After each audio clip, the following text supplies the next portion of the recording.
Hello everyone. इससे पहले अपन पढ़ चुके हैं यूनिट फर्स्ट। जो यूनिट फर्स्ट थी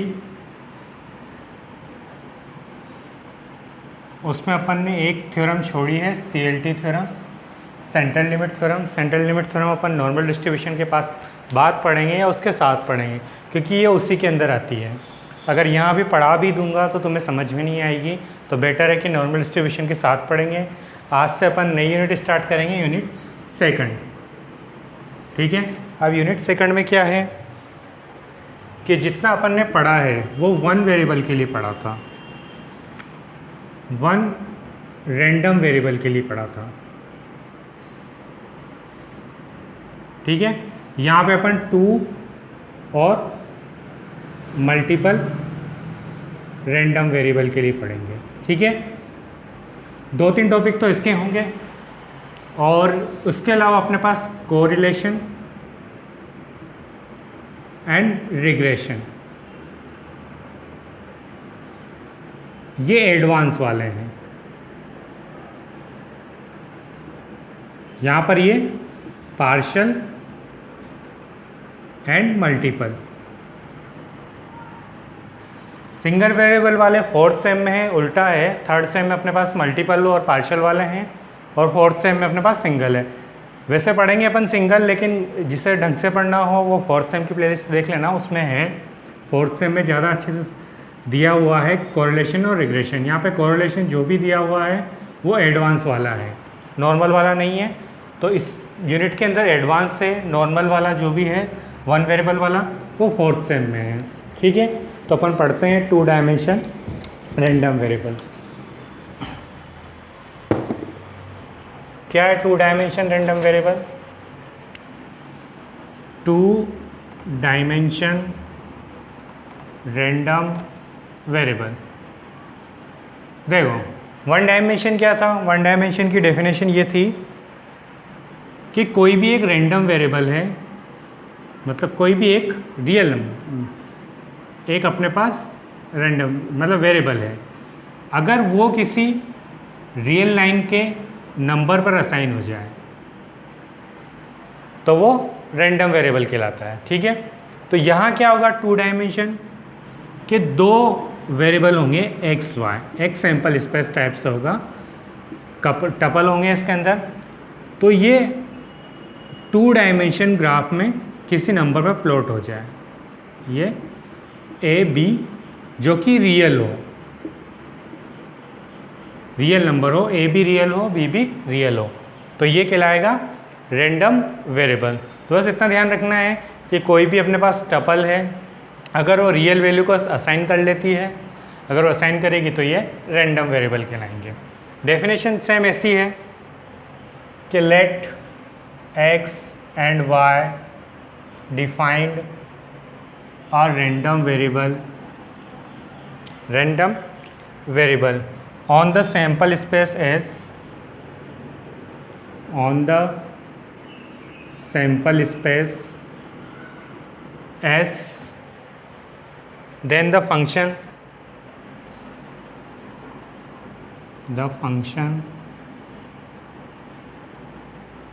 f x y, या कुछ भी फंक्शन मान लो f, that assign a number in R2। अब R2 में कैसे होंगे? R क्रॉस R वाले नंबर तो नहीं होगा, यहाँ पर पॉइंट ही होगा, क्योंकि नंबर तो एक सिंगल होता है। तो अ पॉइंट इन R2 में ही है ये क्या है R1 में। अगर थ्री डायमेंशन देखेंगे तो थ्री डायमेंशन में 3D में हो जाएगा, R3 में n डायमेंशन का देखेंगे तो ND में हो जाएगा। ठीक है। Is called two dimension random variable, two dimension random variable. ठीक है। ये डेफिनेशन है, ये इसका एक्सप्लेनेशन है, ज़्यादा नहीं है, बस टू डायमेंशन में वो असाइन हो जाना चाहिए। वन डायमेंशन में क्या था कि रियल लाइन पे असाइन होना चाहिए था, तो वो वन डायमेंशन होता है। टू डायमेंशन में R2 के अंदर कोई भी पॉइंट एक असाइन हो जाना चाहिए तो टू डायमेंशन हो जाएगा। अब इसके आगे के डिस्ट्रीब्यूशन, मास फंक्शन जो भी है अपने पास। नेक्स्ट है अपने पास, इसी को इसमें देख लेते हैं, 2 डायमेंशन और जॉइंट प्रोबेबिलिटी फंक्शन। ठीक है, तो अपन एक ग्राफ बना लेते हैं, सॉरी टेबल बना लेते हैं। एक तो y ले लेते हैं या x ले लेते हैं। ठीक है, तो ये हो जाएगा, इस तरफ है y1 y2, या ऐसा देख लो, या इसको नीचे में देख लो, इसको ऐसे लिख लो, चलो x1 x2 x3 xi xn, ऐसे ही यहाँ पर y1 y2 y3 yj and ym ले लो। ठीक है, तो यहाँ से अपन एक बना लेते हैं। ये क्या हो जाएगा, ये हो जाएगा, इसकी प्रोबेबिलिटी मान लेते हैं P11, ये हो जाएगी P12, ये P13, ये P1j, ये P1m, इसी टाइप से P21, P22, P23, P2j और P2m। ऐसे ही यहाँ पर P1, P2, Pij, Pim, Pn1, Pn2, Pnj and P, ये हो जाएगा Nm। यहाँ पे एक और टर्म होगी। अब एक टर्म क्या आएगी इसकी, टोटल 1। यह टोटल क्या हो जाएगी, इसमें कौन चल रहा है तो उसको अपन डॉट 1 से कर देंगे। यहाँ पर P डॉट 2 हो जाएगी, ऐसे ही यहाँ पर P डॉट m हो जाएगा, और यहाँ पर P डॉट j। इसी टाइप से इधर भी टोटल होगा। ये हो जाएगा अपने पास, कौन चेंज हो रहा है, सेकंड वाला, तो ये हो जाएगा 1 डॉट, ये P2 डॉट, P क्या चल रहा है, I डॉट, एंड ये P एंड डॉट। ये टोटल तो 1 ही होती है। ठीक है, इस टाइप का एक ग्राफ टेबल बनेगी। अब इस टेबल में क्या है कि चेक करना है, सबसे पहले 2 डायमेंशन क्या होगा, जो अपने पास P x y, मतलब x equal to x i and y equal to y j. अगर ये है तो ये प्रोबेबिलिटी, जॉइंट प्रोबेबिलिटी फंक्शन या 2 डायमेंशन प्रोबेबिलिटी फंक्शन कहलाता है। डेफिनेशन वही होगी कि एक्स वाई रैंडम वेरिएबल है, पी एक्स की ये है और पी वाई की ये है, तो उनका joint distribution function, sorry joint probability function ये कहलाएगा। अब नेक्स्ट अपने पास मार्जिनल। अब मार्जिनल में क्या होगा, मार्जिनल में होगा कि ये किसके हैं, एक्स के हैं सारे, तो ये होंगे मार्जिनल ऑन एक्स। सिमिलरली ये नीचे वाले किसके हैं, वाई के, तो ये क्या हो जाएंगे, मार्जिनल ऑन वाई। तो मार्जिनल ऑन एक्स के लिए क्या हो जाएगा, अपन जनरल टर्म से ले लेते हैं पी आई डॉट, और वाई के लिए क्या हो जाएगा पी जे, सॉरी पी डॉट जे। ये दोनों के अलग अलग मार्जिनल होंगे। निकालते कैसे हैं इसको, वही समेशन कर करके। इसका ये क्या चीज़ है, ये समेशन ही तो है, समेशन पी आई या PI1 प्लस PI2 प्लस ऐसे ये टोटल समेशन PIJ, ये J ही तो है अलग अलग, तो ये इस टाइप से होंगे। यहाँ पर I तो कांस्टेंट है एंड J वेरिएबल है, चल रहा है। तो ये मार्जिनल ऑन x और ये मार्जिनल ऑन y, ये याद रखना है मार्जिनल क्या है, मार्जिनल x क्या है। क्वेश्चन करेंगे तब समझ में आ जाएगा। नेक्स्ट है कंडीशनल प्रोबेबिलिटी फंक्शन।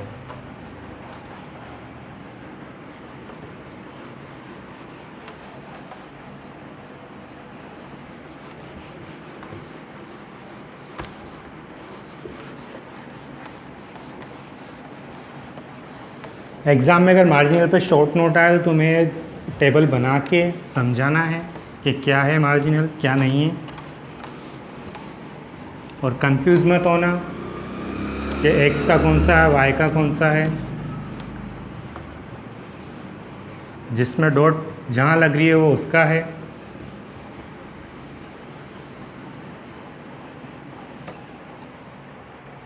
ठीक है, मतलब अगर बाद में डॉट लगे y की जगह तो वो x का है जो कांस्टेंट होगा, जैसे ये है PI डॉट, तो ये किसका है ऑन x, और P डॉट J ये आगे है तो ये ऑन y।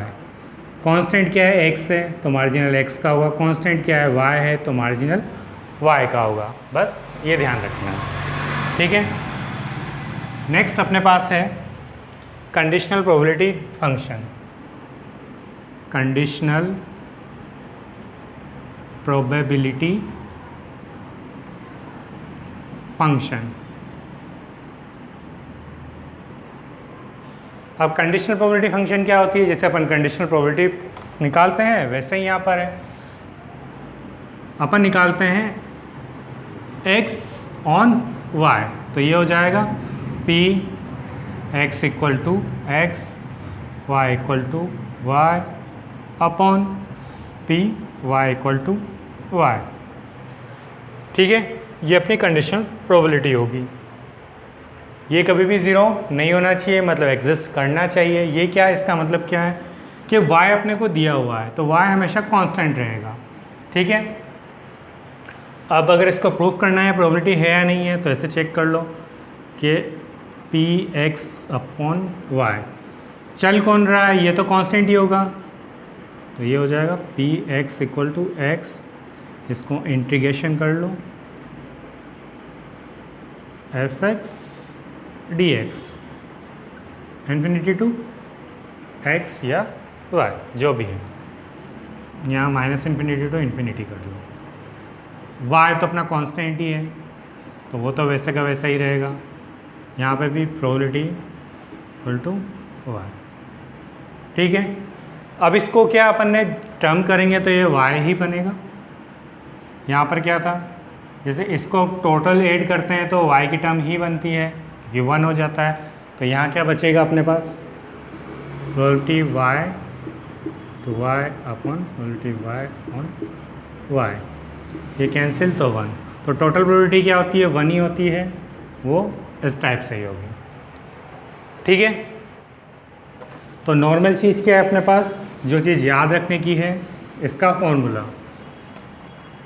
कि प्रोबेबिलिटी y ऑन x क्या हो जाएगा, probability x equal to x sorry और y इक्वल टू y और x इक्वल टू x। क्या दे रखा है x, तो वो नीचे आ जाएगा, जो दे रखा है वो कांस्टेंट चलेगा, जो नहीं दे रखा है उसका अपना टोटल निकालना है। ठीक है, ये था अपने पास कंडीशनल प्रोबेबिलिटी फंक्शन। नेक्स्ट है two dimensional distribution function. Two dimension distribution function. Two dimension distribution function, ये क्या होगा, वहाँ अपन f(x) से निकालते थे तो यहाँ क्या हो जाएगा f(x)y probability of x less than x and y less than y। Single का था, यहाँ जॉइंट कर दिया है, सिर्फ इतना है, ज़्यादा कोई फ़र्क नहीं है इसमें। ठीक है, ये टू डायमेंशन डिस्ट्रीब्यूशन फंक्शन होता है। डेफिनेशन यही होगी कि the distribution function is on random variable x and y, that ये वाली डेफिनेशन, एंड इसी को कहते हैं 2 डायमेंशन डिस्ट्रीब्यूशन फंक्शन। अब मार्जिनल में क्या होगा, मार्जिनल डिस्ट्रीब्यूशन फंक्शन। अब मार्जिनल में तो दोनों अलग अलग होंगे, पहले x का निकालेंगे फिर y का निकालेंगे। तो सबसे पहले f x का, तो ये क्या हो जाएगी, ओनली x, एंड y तो इन्फिनिटी से छोटा हो जाएगा, क्योंकि y पे कुछ रेस्ट्रिक्शन नहीं होगा कि अपन तो ओनली x का निकाल रहे हैं, तो y तो कोई भी एक नंबर हो जाएगा, बाकी x चलेगा। ठीक है, तो चाहो तो इसको ऐसे भी लिख सकते हैं, limit y tends to infinity f x y, y infinity पे टेंड हो जाएगा और x y है इसे, और ये फंक्शन एक्स वाई का तो एक्स वाई लिख दो, चाहो तो इसको ऐसे भी लिख दो, F x Y X infinity, कैसे भी लिख सकते हो। बस ये है कि एक्स तो चलेगा, ये कोई भी एक नंबर टेंड कर लेगा। ठीक है, ये अपने पास किसकी है, एक्स की है। सिमिलरली वाई की करनी हो तो इसमें एक्स टेंड कर जाएगा इन्फिनिटी टू,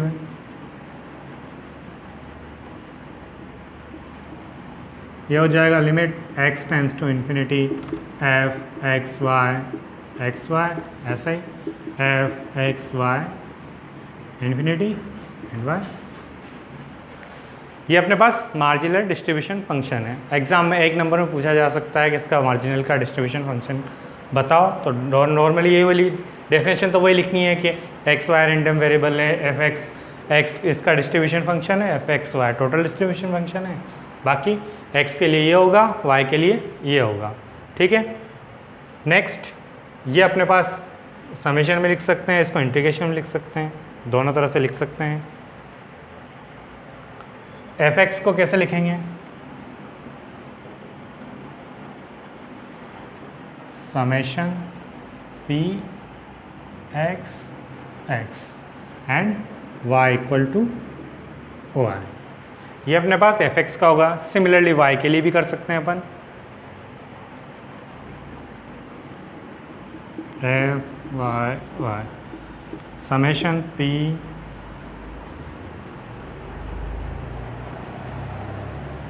एक मिनट x तो x हो जाएगा and y less than y हो जाएगा। ठीक है, ये अपने दोनों के लिख सकते हैं इनको। और इंटीग्रेशन में कैसे लिखना है, इंटीग्रेशन में भी कंटिन्यूस के लिए माइनस इन्फिनिटी टू x, क्योंकि x के लिए कर रहे हैं, and minus infinity to infinity, y तो टेंड टू इन्फिनिटी कर रहा है, तो ये हो जाएगा F x Y D X D Y. ठीक है, डी एक्स एक्स बाहर का है तो वो बाहर लिख दो, और y के लिए क्या होगा, ये हो जाएगा माइनस इन्फिनिटी टू y और minus infinity to infinity F x Y D X D Y. ये दोनों टाइप से लिख दिए, ये डिस्क्रिट के लिए, ये कंटिन्यूस के लिए। तो अपने को फॉर्मूले सारे याद होने चाहिए, क्वेश्चन में कौन सा काम आ जाए वो अपने को निकालना होता है। अगर शॉर्ट नोट में लिखा आ जाए तो अपने को थोड़ी बहुत डेफिनेशन लिखनी है, बाकी ये सब कुछ लिखना है कि कंटिन्यूस के लिए ये दोनों है, डिस्क्रीट के लिए ये दोनों है, नॉर्मल डेफिनेशन ये है। ठीक है, नेक्स्ट अपने पास जॉइंट डेंसिटी फंक्शन और मार्जिनल डेंसिटी फंक्शन। ये तो प्रोबेबिलिटी फंक्शंस थे, अब डेंसिटी फंक्शन निकालना है अपने को। पीएमएफ या पीडीएफ, पीएमएफ हो जाएगा अपने पास कंटिन्यूस के लिए, सॉरी डिस्क्रीट के लिए, और पीडीएफ हो जाएगा अपने पास कंटिन्यूस के लिए।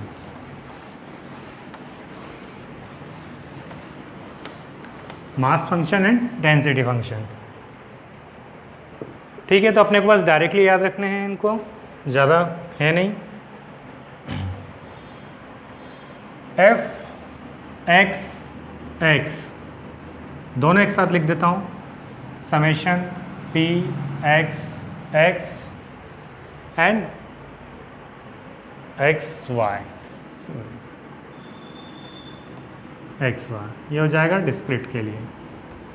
और इंटीग्रेशन में हो जाएगा अपने पास f x Y d Y, ठीक है। और y तो अपने पास क्या है, minus infinity to infinity. Similarly f y y p x Y ये डिस्क्रीट के लिए, ये कंटिन्यूस के लिए, minus infinity to infinity F x Y ये डी एक्स ये कंटिन्यूस के लिए, ठीक है। यहाँ पर ये y वेरी कर रहा है, यहाँ x वेरी कर रहा है, ठीक है। ये दोनों हो गए। अब अगर डिस्ट्रीब्यूशन फंक्शन दे रखा हो या प्रोबेबिलिटी फंक्शन दे रखा हो तो उससे कैसे निकालेंगे, मतलब कैपिटल एफ एक्स अपन ने इससे पहले निकाले थे, तो एफ एक्स एक्स ये हो जाएगा D F x upon D x, ठीक है। इससे तो अपने को डी वाई वाला मिल जाएगा, x का जो भी चाहिए अपने को, minus infinity to infinity F x Y D X, sorry D Y, X तो कट जाएगा इसमें, और F Y D F Y upon D Y ये हो जाएगा F x Y minus infinity to infinity X Y D X. क्यों? क्योंकि यहाँ पर एफ एक्स में डी एक्स डी वाई दोनों होते हैं, तो डी एक्स कटेगा तो डी वाई बचेगा। ऐसे ही अगर डी वाई है तो वाई डी वाई कट जाएगा तो ओनली डी एक्स बचेगा। तो ये अपने पास जॉइंट डेंसिटी फंक्शंस हैं, ठीक है। अब नेक्स्ट अपने पास है स्टोकास्टिक इंडिपेंडेंस, ये काफ़ी इम्पोर्टेंट है।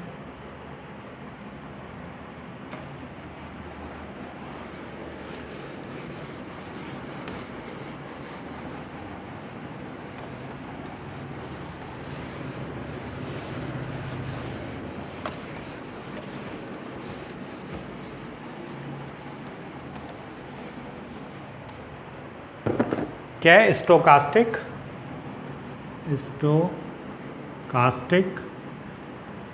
इंडिपेंडेंस, और सेकंड है अपने पास independent variable, independent random variable. अब स्टोकास्टिक में क्या है कि दो फंक्शन होंगे, ठीक है, दो फंक्शन के रूप में लिख सकते हैं अलग अलग, जैसे एफ एक्स वाई ये दो फंक्शन। अब ये दो का है तो इसको अपन दो रूप में लिख सकते हैं, ये हो जाएगा x एंड ये g y अपॉन x, ये y x, ठीक है, उल्टा लिख दिया y अपॉन x। ये अपने पास स्टोकास्टिक इंडिपेंडेंस होता है, ठीक है। अब ये डेफिनेशन है इसमें, और तो कुछ नहीं है, ये मार्जिनल वगैरह हैं। अब ये इससे रिलेट कैसे है, मतलब स्टोकास्टिक इंडिपेंडेंस में क्या होगा कि अगर ये टर्म जो है अगर ये x पे डिपेंड नहीं करेगी, अगर ये x पे डिपेंड ही नहीं होगी तो ये ओनली y पे होगी, तो ये क्या हो जाएगा f x and g y, तो ये हो जाएगा x y दोनों अलग अलग होगा, ये इंडिपेंडेंट है तो दोनों अलग अलग हो जाएंगे। तो यही कहलाता है स्टोकास्टिक इंडिपेंडेंस। मतलब ये वाली टर्म्स डिपेंड नहीं होना चाहिए कि अपन एक फंक्शन को दो फंक्शन में इस टाइप से ट्रांसफॉर्म करें कि जो सेकंड वाला है ये डिपेंड नहीं होना चाहिए x पर। फर्स्ट वाला अगर x का ले लिया तो सेकंड वाला x पे डिपेंड नहीं होना चाहिए, अगर फर्स्ट वाला y का लिया है तो सेकंड वाला y पे डिपेंड नहीं होना चाहिए, ये दोनों इंडिपेंडेंट हो जाना चाहिए। तो ये स्टोकास्टिक इंडिपेंडेंट होते हैं और ये इंडिपेंडेंट रैंडम वेरिएबल कहलाते हैं, ठीक है। दो अलग अलग हो जाएं, अगर ये दोनों इनके डिस्ट्रीब्यूशन फंक्शन अलग अलग हो रहे हैं तो ये दोनों इंडिपेंडेंट वेरिएबल हैं। कौन? x एंड y, ये दोनों इंडिपेंडेंट वेरिएबल है, ठीक है। अब इसकी एक थ्योरम है और इंडिपेंडेंट है, एक थ्योरम बाकी है और इंडिपेंडेंट एन डिपेंडेंट पे देखने हैं, एन डायमेंशन देखने हैं। एन डायमेंशन का कुछ नहीं, एक छोटी सी थ्योरम है वो पढ़नी है, और इसके 2-3 क्वेश्चन है जो एग्ज़ाम में आए हुए हैं, वो अपन नेक्स्ट क्लास में पढ़ेंगे। इस क्लास में बस इतना ही है, ठीक है।